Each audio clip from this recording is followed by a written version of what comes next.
Alright, hello everyone. I'm gonna try and do this in one sitting because I hate video editing, I'm not very good at it. I'm going to be doing a guide on picking and choosing your targets in Cyrodiil and PvP encounters in general. Now, I am sitting in Vivec right now.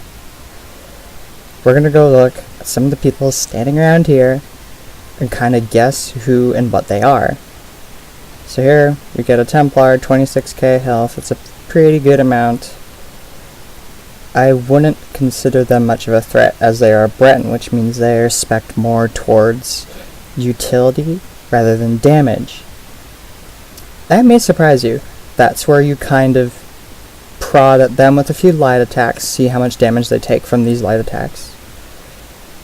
Here we have someone from the Order of Aetherius, which I know is not a Zerg guild, and not a PvP-oriented guild. And if they are, they're fairly new and not too deadly. He also has a lower CP and a far lower max health than he should have in Cyrodiil. Now here's another person from the same guild who has more max health. Daedric Lordslayer 2, which means they've played the game for a while, and their alliance rank is acceptable of someone who has that character as an alt. So they probably know what they're doing, although maybe not for that character. At that point, we prod them with a few light attacks, see how much damage they take. And here we have a sorcerer, stamina sorcerer, using a two-handed weapon. He's got a fair amount of health, which means he can do a fair amount of damage. He's also got an alliance rank acceptable of someone who is fairly well versed in Stam Sword. So this is where we kind of prod him with a few light attacks and see how they react. So this character I've seen before, and they're a bit more of a tank. They are oriented towards being able to deal, heal, and take damage, but because of that, they themselves are not all that dangerous. And oh my god, a pickup group just came back from a raid. Oh my gosh. Alright, well, I just saw another tabard for Innocents Abroad. Innocents Abroad is, in fact, a Zerg guild. They are individually very, that's a good term, subpar players. So they band together and overwhelm you with pure numbers. As annoying as that is, it is very effective. So if you see an Innocents Abroad tabard, run the other fucking way. There are a few other guilds like that I'll mention as well. Let's see. There's another Innocents Abroad tabard, and oh my gosh, so many people. Here we have a Stamina Warden, who seems to have the bear. It looks like a master's bow, and a fair amount of CP. However, their health is a little low, so I would say they're kind of doing a flavored ranger type build, because they don't have a huge alliance rank on that character, which means that's not at all their main. So I wouldn't consider them too much of a threat in a 1v1, but as someone standing in the back of a Zerg as a pansy, they would be a bit of a threat. Who else do we have here?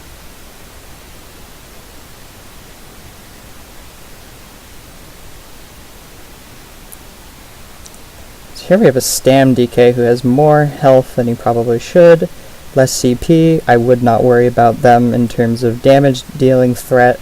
However, they may be a pain in the ass since DKs have really good CC capabilities.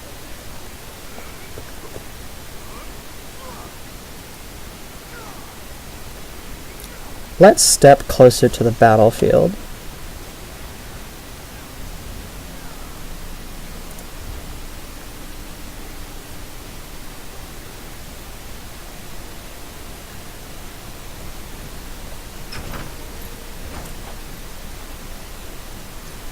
Here's a Stam DK that actually has a sizable amount of health, which would make me think they are capable of dealing damage. If they have more than 26k health, 25k, then that probably means you don't need to worry too much about the damage dealing potential unless they're running a very specific build. That's around the threshold where I am more curious towards what people do.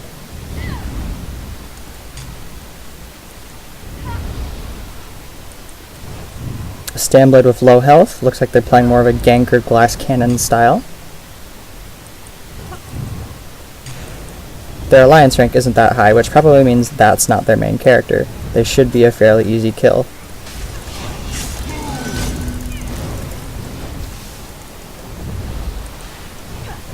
Unless I let them get away. With a single light attack, it seems that they have enough in-pen to be considered a character or player who knows what they're doing. Mind you, their CP does kind of say they're inexperienced. So I would not bet my survival on them at all. Now, they also did not have any guild tabards or titles which make them stand out. I am using the Bloodletter title. That is a title which you gain from killing 1,000 players in Battlegrounds. Now, since Battlegrounds have been non-CP more than they are CP, most people would look at me and say, well, they're not a Sork, so that probably means they actually had to work for their kills. In that case, if you see someone using the Bloodletter title, which that probably means they're an experienced player, if not a stellar one. There are a few other titles like Former Emperor, however you can be carried to Emperor, so that is not a huge selling point. Some Emperors are very easy to kill, and some are very, very hard to kill. So I would be very careful whenever engaging an Emperor. Now, the Duelist title is a title that some people wear that is potentially dangerous and also misleading. If you see someone using the Duelist title, I would take other factors into account, like their CP, their race, what they look like, and their alliance rank. Now, if I see a low level with the Duelist title who doesn't really have much of any of the things I just mentioned, I am likely going to assume that they kind of grinded that rank out by just mucking around with their friends. But there are some people who are very hardcore duelists, and they get that title through arduous practice. So you have to be careful when looking at a title like this. Probe them with a light attack, see how much damage they take.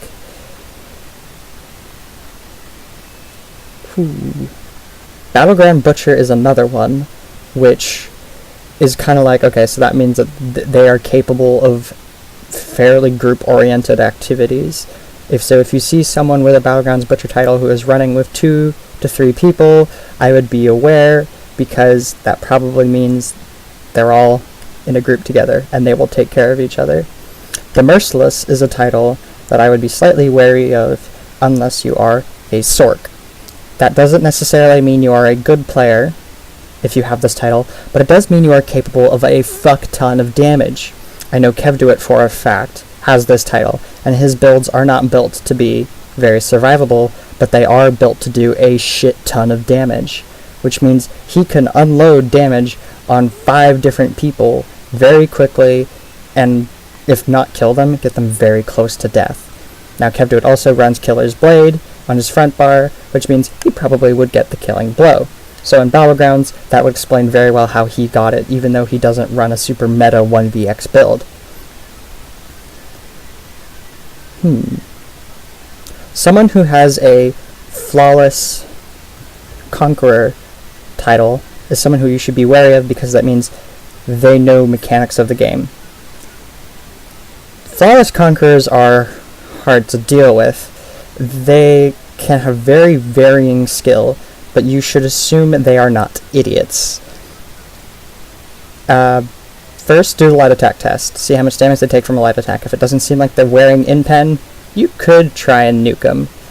If it does seem like they're wearing in-pen, then I would test out the reactions to something like a root or a CC. See how quickly they react, and in what way. Also, classes are something to take into account as well. If you see a Magica Warden, chances are you can kill him, because Magic Wardens are pretty shit, and the only people who play Magic Wardens are more group-oriented players. So if they're away from a group, they're really just there on their own for some reason, and you can pick them off much easier than you could any other class. Now, I personally have become a lot more wary around Stamblades because, well, A, there's a lot of them now. B, because in-cap is annoying as shit to deal with. Let's try moving around so we see a few more people. So because of this, I have chosen to use Mark a little more frequently, and I pay attention to every single Stamblade I come across. I do not judge them by CP or by their gear, because Stamblades, no matter their setup, are fairly capable of dealing damage efficiently. So if you see a Stamblade, do be wary of what you kind of let them do around you.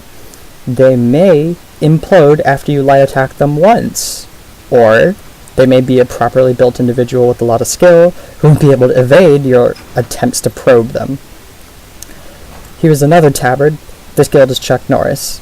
They are more of a medium scale group who focus more on coordinating and individual potential, not exactly skill. Their skill levels are very, varied.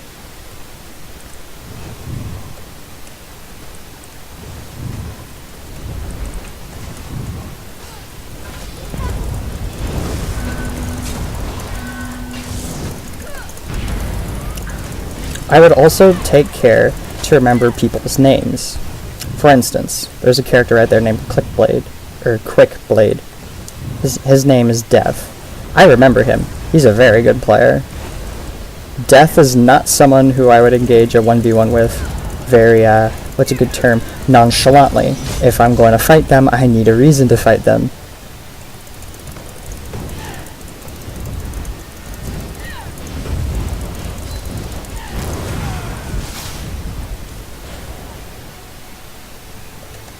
Now, one of the things that always drives me a little crazy is that when I ask someone why they died, they often will be like, oh, I got run over by 5 different people. And then I ask for details about people, names, classes, and one thing that really people don't pay attention to for whatever reason is guild tabards.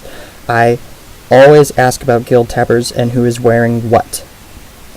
If they have a tabard that says Dreadlords, that means they are a not too individually skilled guild. Oh, hello there. Dreadlords members on their own are not the best, so they compensate for numbers.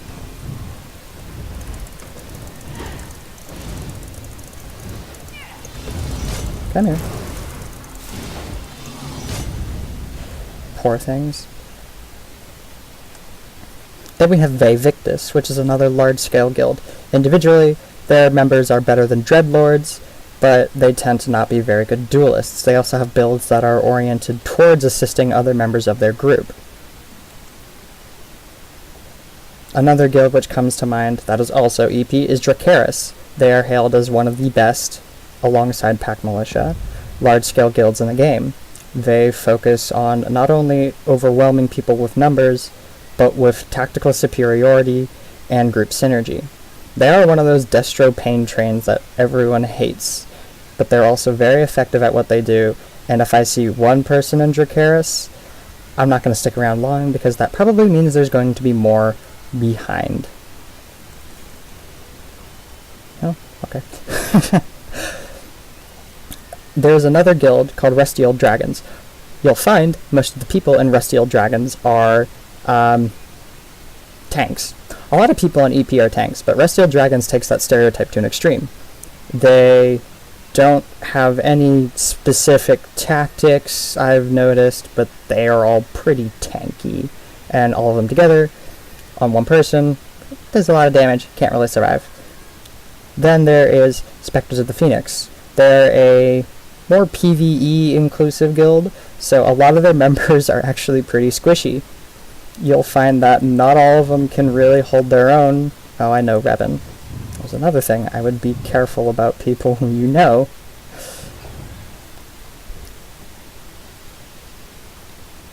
Spectres of the Phoenix, most of their members don't have as much in-pen as other players, or as they probably should.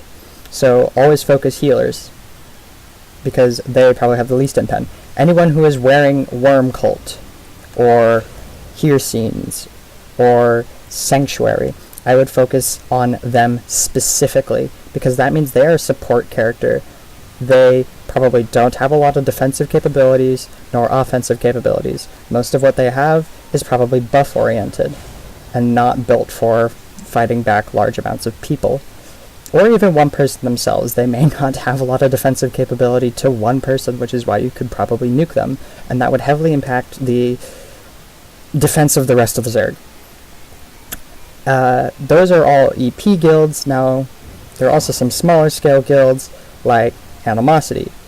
Animosity is a very, very elite small scale guild who individually can hold their own as well as in a group. They're hard to fight in a group, and they're hard to fight alone. Now, the DC equivalent of that would be Legion 13, led by Kina, or Josh. People know him very differently. Legion 13 doesn't do as much as they used to as a group, but individually most of their players are extremely solid, so if someone is wearing a Legion 13 tabard, I would also take care around them. Now, as for the AD small-scale guild, there would be Known Shitters. Yes, Known Shitters, it's a name. It is led by, I believe, Aggro, and one of the more notable members being Josh Lenore, or some people call him Josh LaPancakes, which doesn't really roll off the tongue, but okay. They are mistakenly called a Zerg guild a lot because there's 8 of them sometimes, and people tend to think 6 and up, or that would be considered a Zerg. Which, some cases, they do split off more often than not, so it's understandable that they have 8 players with them. They are individually very capable of holding their own. I've only beat a few of their members at a time, because they typically have one other person nearby, and since our skill would be somewhat equal in a 1v1, that other person is pressure I cannot handle. So I've never actually found out the end result. But most of them are people that I can, hold my own against. And there are also people who will likely be able to hold their own against you and one of your friends, depending on how skilled you are. As for the more, what's a good term, Zergy guilds, there would be Dominion Imperial Guard, and Dominant Dominion. There would also be the Kelly Gang, which is comprised of almost entirely fucking Stab Wardens, which is the most obnoxious thing ever. They all run Shimmering Shield, they all run Shocks, they all run Dawnbreaker. It's so bloody annoying. Now, the Kelly Gang will roll up with all their Stab Wardens and just bulldoze people through pure numbers, not necessarily individual skill.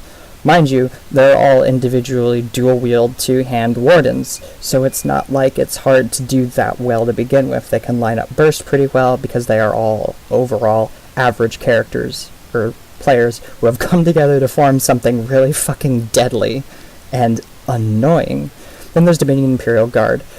All of their members have a wide-ass variety of personal skill and builds.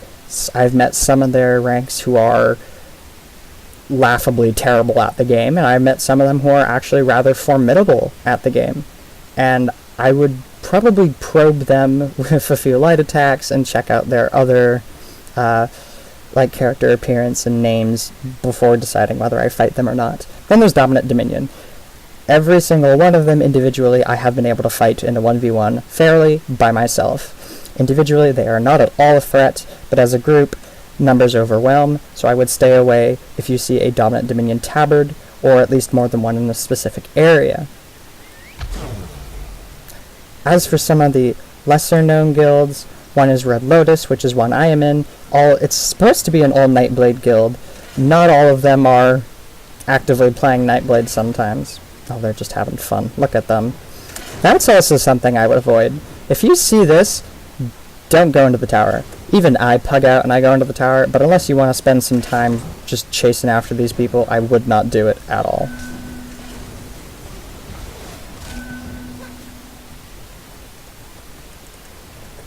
I think I even saw an Invictus tabard. Invictus is also a pretty good large-scale guild, along with Dracaris, if I did not mention them already. On Daggerfall Covenant, you tend to have the Zerg guilds being, what's a good example? Shadow's Brotherhood, Pugs of Daggerfall, and Guardians of Daggerfall, which was more recently formed. Those will be your more Zergy type guilds. Let's see. And then Red Lotus, if you see a Red Lotus tabard, well, chances are that means that they are very good in a 1v1 or 1vx situation, if not in group situations. It's rare to see Red Lotus members as a group formation because a lot of them are just all over the bloody place. Now, if you see a working as intended tabard, that is a guild that Fangrush typically does his shit with. So individually, they are solid players, as well as, like, 12-man group versus 30. Each one of them is fairly solid in their own right in a duel and in a, 5v30 situation. There's something that a lot of people don't take into consideration, which is a character's appearance. I use character appearances to determine who people are rather than names. I match appearances to names, not names to appearances. So I will often recognize how someone looks before I recognize their name. This can be helpful sometimes because it's, I find it, you see the name, it's harder to see this guy's name over here until I mouse over him, but I can see his appearance just fine. However, it's easier to change appearances than it is names, so it's also good to remember the name. Pay attention to the people who best you. Remember those names. Remember why they beat you, and play around that, or absolutely avoid them altogether. That's pretty much it. Those are some pretty good examples. It'll give you a solid starting point, if not a pretty good fucking point, to start making your ideas off of, and hopefully it will help you not to run in blind into 5 fucking Dragonites that will all leap on you at the same bloody time. Again, my name is Naya. Like, subscribe, follow on Twitch. I'll see you guys later.